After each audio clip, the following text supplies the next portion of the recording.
Welcome back to Business Writing Module 2. In this module, we're going to be looking at how we identify the main types of the different text types. And here are the module outcomes that we're going to be looking at today. Firstly, identifying the main ideas and distinguish them from any supporting information.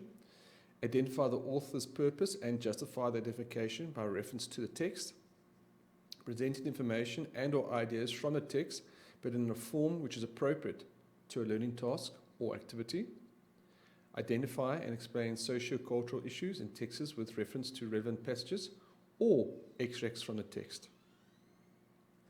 Identifying the main ideas and distinguishing them from supporting information. Most business people will, at some stage in their careers, have to read articles, reports, and various other documents to gather information. We need to be able to read quickly and pick out the facts from these documents so that we can take the necessary action. You would use this technique known as skimming, which we covered in Module 1, to gain a general idea of the meaning. You can do this in two ways. Firstly, drawing your finger down the center of the page, moving your eyes from side to side rapidly as you follow it down. Or move an envelope or a card down the center of the page, blocking off the lines that you have just read. Identify the author's purpose and justify the identification by reference to the text.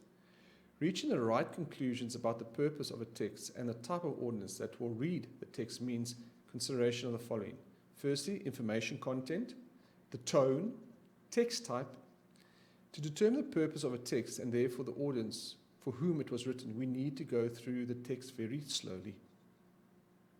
Presenting information and or ideas from the text in a form which is appropriate to a learning task or activity. Keep your audience in mind.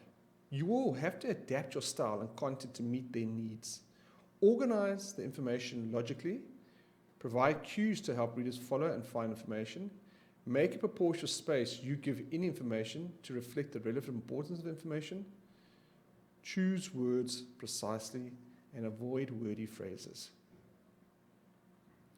Identify and explain the socio-cultural issues in texts with reference to relevant passages or extracts from a text.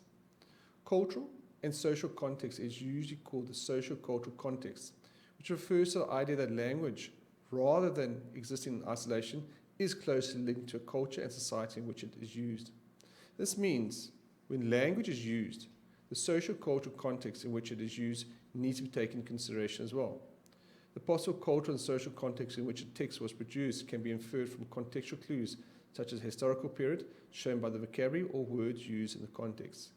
And what I mean by that is that obviously when you're talking with your business colleagues compared to talking to your friends, you would use different types of texts when you're actually going to be dealing with those different types of scenarios. Please complete class activity 2 in your workbook. Thank you.